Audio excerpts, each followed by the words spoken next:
I'm gonna go ahead and teach you how to basically set up the whole entire A through Z, okay, on this and what to look for. With this one, the first thing you wanna do is you wanna make sure that the barbell sits underneath your shoulder. I preferably try to have all my clients actually set it at like their armpit height. This will allow you to make sure that when you unrack that barbell, you don't actually hit the pins and you're not on your tippy toes trying to re-rack it, right? So first thing is make sure that the barbell sits at the right height, okay, based off your height. So again, barbell underneath your armpit, right? Or at armpit level, okay? Second thing is, if we are doing Olympic weights, right, make sure you put on clamps. Now, I know sometimes people may skip on it because it's light, but just get in the habit of that, you know, because it'll help you, you know, build that habit. So in the future, when you go ahead and get real heavy or things get really difficult, you can go ahead and have that, like, you know, extra support, extra safety, just in case something does happen, happen. You already have that and they're not gonna slide out on you. And then the second part is making sure that if you are trying to hit a PR or trying to go very heavy on the squats, have a setup on, you know, your actual like safety, right? So for example, this particular machine here, you have the pins, right? If you don't happen to have a spotter.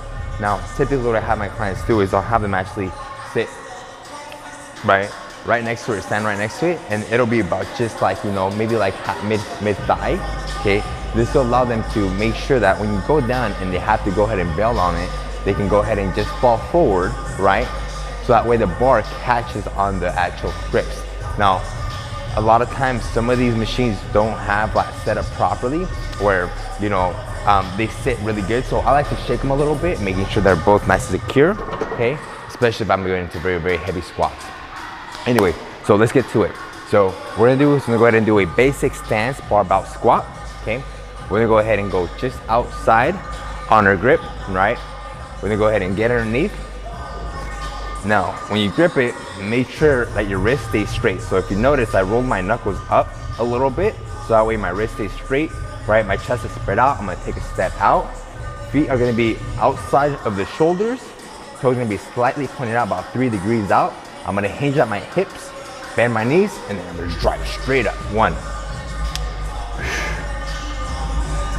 Nice and low, nice control. Keeping the wrist straight. Make sure your feet stay flat as you go through the movement. Come in, re-rack, have it touch the actual back, and let it sit back down. Okay, that is a barbell back squat.